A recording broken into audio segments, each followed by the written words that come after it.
What's up, guys? Welcome back to another episode of Lyman Football, and this is the Hudl Highlight show that I do every single week. Now, if you're unfamiliar with the show, how it works is every week I go into a special inbox Gmail account. These are the instructions right here. From there, I pick one random person that sent me in their Hudl film for the week. We watch their Hudl film together. I give my critiques on it, then you guys can also add your pieces in the comments down below. One quick thing though before we do start, I have had some comments about it and some people asking. So what would your guys' thoughts be if I decided to start a Patreon account, just because everyone knows the YouTube AdSense is really not what it used to be. So I've had some people ask about if I have a Patreon account or if I should start one. So I was thinking about maybe moving over like Trench Tuesday to almost like the Patreon site or something like that. I'm not 100% sure yet. Let me know what you think about that down below first. And that's pretty much it. So without further ado, let's get into the show.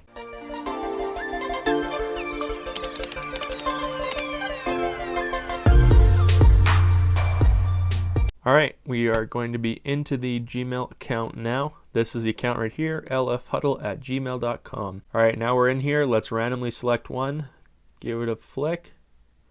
Wes Ilum. Ilum? All right, what are we working with? Junior varsity season, tackle, defensive tackle. He's from Fruitport High School in Michigan. All right, 4 minutes, 3 seconds. This could be a good length here. Let's get into it. Any cool music? Oh, yeah. Kind of makes it hard for me to do videos with music, but it's still better to watch at least. I like these helmets. I know they're like taking off the whole Michigan look, but still, I like the white. Are we gonna get some film? Here we go. All right, I think we know where he is now, so let's back it up. Let's start right here. Right there. So watch this stall right here. First, pad level is the exact same as the guy you're going up against, and he started in a 2-point stance and you started in a 3. So we need to make sure we need to get a little lower because you look pretty tall. So get that head a little bit lower, get underneath him here. You can also see as soon as they engage, they both almost step into each other and then stop, and then there's like a leg drive from both of them trying to overpower each other. Just keep your feet moving the whole time there. Good. Also, when we have a play coming outside here, you want to make sure, see he squares up with his head. I assume that's going to be an outside run. So you want to get your head on this side of his body right off the bat. Hold up. Okay. So he's right there. I think that's a double team. We call those a, if he's guard, that'd be an ace. If he's tackle, it'd be a deuce. Okay. Right up. It's the right idea. All we got to do is just make sure, right, we get our head around to the right side of their body, get in front, and as soon as you bring your head across, it's going to bring your hips too. So just focus on that. I used to look at their shoulder pad, and that'd be my aiming point for my head. So focus on that. Get on that one side. I understand if you're going head up and you don't know your running back is behind you, but it is the running back's job to see what you're doing and then make his move off that. So we can't just, guess. We have to just take one way, go with it, stick with it. Now, if you do get your head on the wrong side and you're pushing him this way and you don't want him to get outside of you, push him all the way down the sideline, right? Use his momentum and take him out, and hopefully, again, your running back can see that and cut back inside. All right, so with this, it's a double team that got split. So there's really no need to put that on your film because you got beat. So, there's really no point in having that on there, right? You get beat, and then you just go into the next play. So if you're going to cut the play short anyways because you got beat, you might as well not put it on there at all. Here. Pad height. So first off, out of your stance here, see how your right hand is down and your right foot is back. You want to switch that, get your left hand down, left foot back. That'll make it easier to kick because it looks like this is going to be a pass play.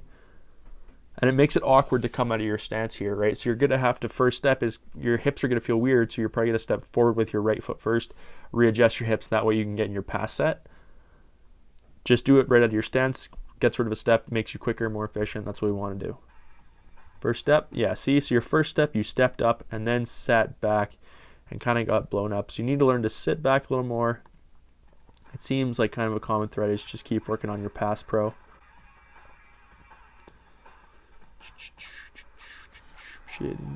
Okay. Everyone saw that. All right, let's see how good I can time this. All right. Okay. So first off, you got to bring this foot up. I get it. He's a big guy and you're bracing yourself with that back left foot. You are in the right stance now, but you need to definitely work on your pad height's good, but he is a massive guy. Instead of bracing this back leg, if he needs to separate from you at any point, you're going to be lost and you won't have active feet at that point. So let's see if this guy tries to make a move and what happens to you. Yeah, see, he makes a move, and then because you're so off balance, because you're so far apart, your feet collapse inside, and if the quarterback did have to roll out, he'd probably be in trouble. Okay. Let's back in. Okay, so here, you start good, you get your head on the right side. Now you need to do is shift your hips with your head. That will seal him off from the play and not allow the guy to fall back into the play here. See, all you got to do is shift your hips too, and you're good to go. I think you're here again. Same thing, right? Feet when split, we need to definitely work on your pass pro a lot more. Okay, D-line in place, someone help me out. Now, I understand this is a big guy, but you're in a great position to get on this side of him. I want to look at your first step here, and where do you step? So you almost stepped over, and instead you want to step up a bit.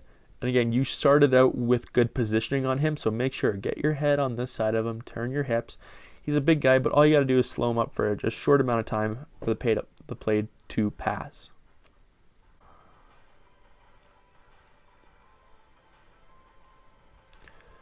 Okay, so that's more getting in the right spot and knowing what you have to do, but go at him. Again, same thing here. So with your hips and your head, if you get it on the right side of the body, it'll come a lot easier. Look, you got the perfect angle. So go at this guy and collapse it down and get your head on the right side. I think that's plenty.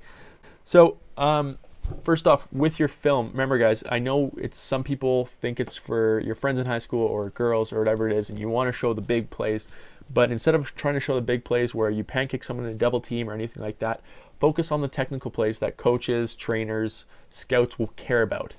Okay, so that is a good thing. So get rid of any of the fluff that you have in there. If you're just a big guy knocking over a small guy, there's no point because they can find other big guys that can do that too, right? Show the technical stuff and show what coaches and scouts will care about, not as much about what your friends who don't know the position and other people that don't know will care about. So focus on who should be the end audience in mind when you're setting your film together. So for your film, I say definitely work on your head placement, your hip placement, so overall your body position. And a lot of technical work needs to go in working on your pass set there, so there's a little more than I can really cover. And again, shorten your film, get rid of the fluff plays that you really don't need to have in there that don't add anything. So there you guys go. I hope you guys enjoyed today's video. Again, if you did like it, don't forget to hit that like button down below. That way I know what videos you guys want to see in the future. If you have any questions, comments, don't forget to leave those down below as well. Again, I hope you guys enjoyed today's episode. As always, thanks.